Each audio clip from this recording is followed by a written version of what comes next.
So here's a little size comparison. This is my old one, the iPhone 8 Plus, the iPhone 12 Pro, and this is the iPhone 6, which is like my first ever iPhone. Here it is, the size comparison. This is honestly bigger than I expected. Yeah, here's the size comparison for any of you guys that are using the iPhone 7 Plus, 8 Plus, or if any of you have the SE 6, 7, 8, and you guys would know a little bit on the size difference if you guys end up getting the 12 or 12 Pro. Hi guys, welcome back to my channel, or if you're new, hey, I'm Stephanie.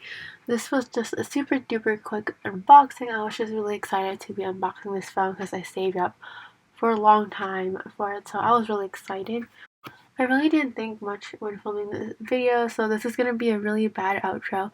It's just going to be a little voice recording of me, and I will be doing a what's on my phone and also a more in-depth review of the phone very soon, so hopefully you guys will look forward to that. But anyways, I still hope you guys enjoyed this video. Make sure to give this video a big thumbs up if you did, subscribe, and comment down below any other videos you would like to see in the future, and I'll be seeing you in my next video. Bye!